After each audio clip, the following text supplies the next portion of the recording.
சென்னை சில்க்ஸின் பெருமை மிகு ஆடி சேல். தரமான ஆடி, பெருமை மிகு ஆடி.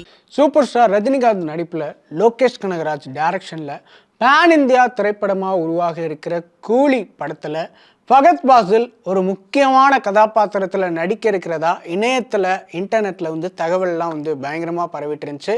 ஆனால் இந்த படத்தை அவர் இக்னோர் பண்ணிட்டாரு அப்படின்னு சொல்லி தற்போது தகவல் வெளியாயிருக்கு.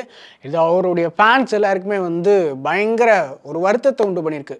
தமிழ் சினிமாவுடைய சூப்பர் ஸ்டாரான ரஜினிகாந்த் வேட்டையின் படப்பிடிப்பை முடிச்சதை அடுத்து இப்போ டைரக்டர் லோகேஷ் கனகராஜுடைய இயக்கத்தில் கூலி அப்படிங்கிற திரைப்படத்தில் கமிட் ஆகியிருக்காரு. இது மட்டும் இல்லாமல் இந்த படத்தினுடைய ஃபர்ஸ்ட் லுக் மற்றும் ட்ரெய்லர் இணையத்தில் வெளியாகி படத்தின் மீதான ஒரு எதிர்பார்ப்பை பயங்கரமாக அதிகரிச்சிருக்கு அப்படின்னு சொல்லலாம். இது மட்டும் இல்லாமல் இந்த படத்தினுடைய படப்பிடிப்பு 5ஆம் தேதியே துவங்கிடுச்சு. இந்த படத்தில் சத்யராஜ், ஸ்ருதிகாசன் இவங்க எல்லாருமே ஒரு முக்கியமான வேடத்தில் நடிக்கிறாங்க. மிஸ்டர் பாரத் படத்துக்கு பிறகு 38 வருஷம் கழிச்சு ரஜினியும் சத்யராஜும் கூலி படத்தில் திரும்பவும் இணைஞ்சு நடிக்கிறாங்க அப்படிங்கிறதான் மிக ஹைலைட்டான விஷயம். இந்த படத்துக்கு அனிருத் தான் இசையமைக்கிறாரு. இதுக்கு முன்னாடி ரஜினியுடைய ஜெயிலர் படத்துக்கு அவர் இசையமைச்சிருந்தாரு. அந்த படத்தினுடைய பாடல்கள் பயங்கர வரவேற்பு பெற்றது. தங்க கடத்தலை மையமாக வச்சு உருவாக்கப்பட்டிருக்க இந்த படத்தில் ரஜினிகாந்துக்கு நெகட்டிவ் ரோல் தான் இருக்கும் அப்படின்னு சொல்லப்படுது. அந்த மாதிரி நெகட்டிவ் ரோல் தான் நடிக்கிறாரு அப்படின்னு சொல்லப்படுது. கடந்த காலத்தில் ரஜினி நடித்த பல சூப்பர் ஹிட் படங்கள் போல் இந்த படத்திலையும் ஒரு ஆக்ஷன் சென்டிமெண்ட் கலந்து ஒரு மாஸ் என்டர்டைன்மெண்ட் படமாக இந்த படம் இருக்கும் அப்படின்னு சொல்லப்படுது. ரசிகர்களுமே கூட அதை எதிர்பார்க்குறாங்க. மேலும் இந்த படத்தில் ரஜினிகாந்த் டபுள் கெட்டப் 2 விதமான கெட்டப்பில் நடிக்க இருக்கிறதாகவுமே சொல்லப்படுது. ஆனால் அது ரெட்டை வேடமா அல்லது ரெண்டுமே ஒரே ஆளா அப்படிங்கிறதுமே சஸ்பென்ஸ் அப்படின்னு டைரக்டர் சொல்கிறதா சொல்லப்படுது. விஜய் நடித்த லியோ படத்திற்கு வந்த நெகட்டிவான விமர்சனத்தால் லோகேஷ் கனகராஜ் இந்த படத்தை எடுக்கிறதுக்கு கொஞ்சம் டைம் எடுத்துக்கிறாரு அப்படின்னு சொல்லப்படுது.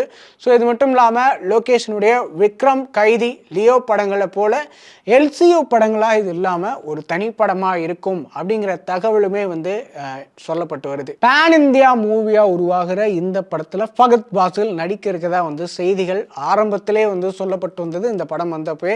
ஆனால் இந்த படத்தை அவர் நிராகரிச்சிட்டாரு அப்படின்னு கூறப்படுது. ஏன்னா ஏற்கனவே ஏராளமான படங்கள் கமிட் ஆகிருக்கிறதால கால்ஷீட் பிரச்சனை காரணமாக இந்த படத்தை அவர் நிராகரிச்சிட்டாரு அப்படின்னு கூறப்படுது. இது மட்டும் இல்லாமல் படத்தினுடைய தயாரிப்பாளர் ஃபகத்தை ரீசெண்டாக சந்திச்சு பேசின போதும் கூட அவர் மறுத்துட்டாரு அப்படின்னு சொல்லப்படுது. இது மட்டும் இல்லாமல் லோகேஷ் கனகராஜுடைய விக்ரம் படத்தில் அவர் ஒரு பகுதியாக இருந்ததால் ஃபகத்துக்கும் லோகேஷ்க்கும் இடையில ஒரு நல்ல நட்பு இருந்தது.